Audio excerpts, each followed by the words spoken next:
واعبدوا الله ولا تشركوا به شيئا. Des frères travaillent comme conducteurs de bus et de tramway pour une société de transport public. Jusqu'à aujourd'hui, ils priaient les prières obligatoires au travail. Aujourd'hui, l'entreprise veut interdire la prière au travail en invoquant la laïcité. Beaucoup de frères qui ont peur de se faire licencier parlent de prier assis ou de rattraper les prières le soir. Allahu al-musta'an.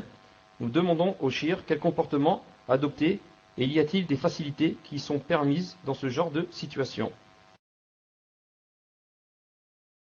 Ceux qui d'entre eux, ils vont prier assis, bien, surtout ceux qui vont laisser les prières jusqu'au soir, ceux-là sont des gens qui n'ont pas de confiance en Allah Azza wa Jal. Ils n'ont pas placé leur confiance en Allah Azza wa Jal et ne sont pas certains et sûrs, ils n'ont pas la conviction que le rizq vient d'Allah Azza wa Jal. Je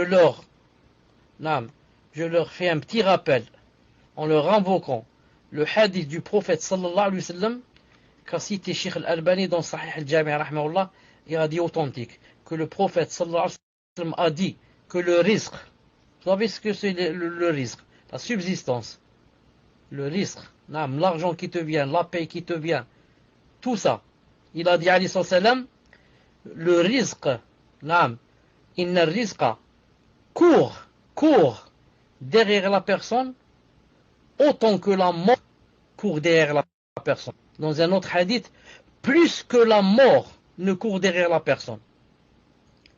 Est-ce que quelqu'un peut s'enfuir de la mort? C'est pas possible.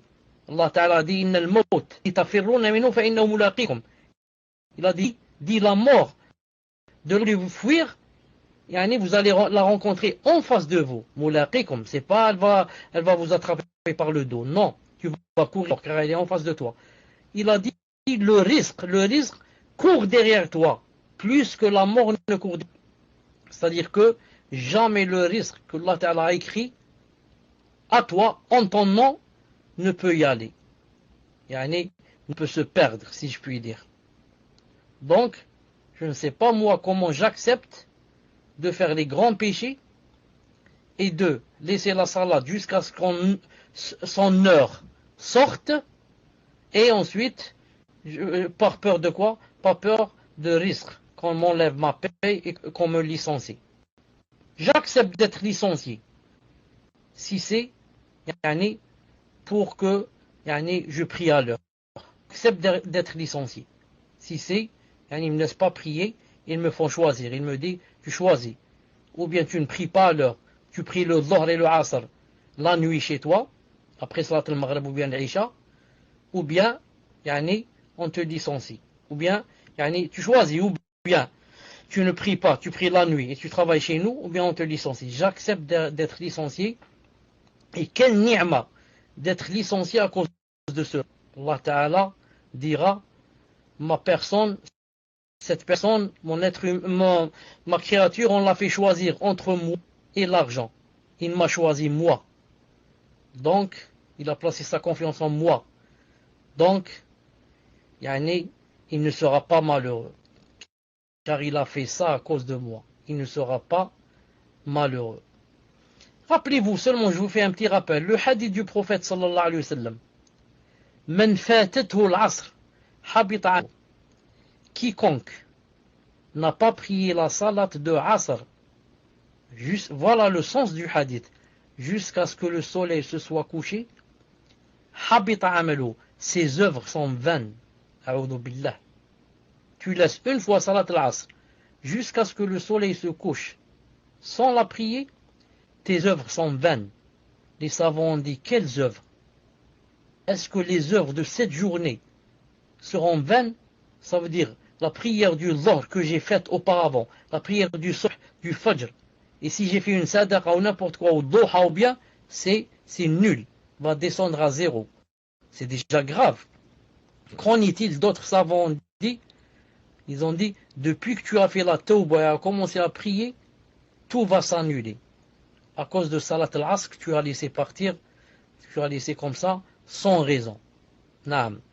Rappelez-vous le hadith du prophète sallallahu alayhi wa sallam authentique. Man fatatuhu al-asr, qui a laissé salat al-asr passer jusqu'à ce que le soleil se soit couché. فَكَأَنَّمَا وُتِرَ أَهْلُهُ وَمَهْلُهُ.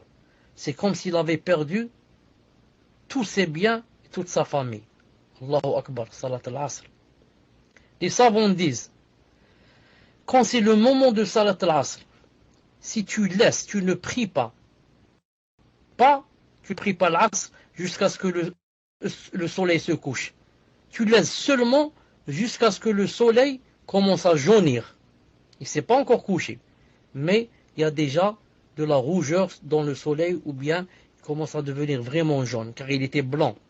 Ils ont dit, dans ce cas, quand tu vas prier l'asr, tu vas prier avec quoi? Avec les péchés. Tu vas pas avec des péchés, car le soleil a rougi. Car le asr, comme vous savez, a quoi? À deux moments. Le moment facultatif et le moment obligatoire. Non. Si tu laisses jusqu'au moment où il a rougi, tu pries avec les péchés. Si tu laisses maintenant jusqu'à ce qu'il se couche le soleil, tu as fait vraiment un grand péché. Donc, qu'en est-il maintenant? Ses frères vont laisser salat al-asr jusqu'à la nuit. Non. Avec l'Isha ou bien le Maghreb. Et il va dire, qu'est-ce que tu veux, c'est le travail. Qu'est-ce que tu veux, c'est le travail. Hasbunallah wa ni'mal wakil pour pas ses frères. Pour ces patrons de société qui sont comme ça. Hasbunallah wa ni'mal wakil. Tfadval.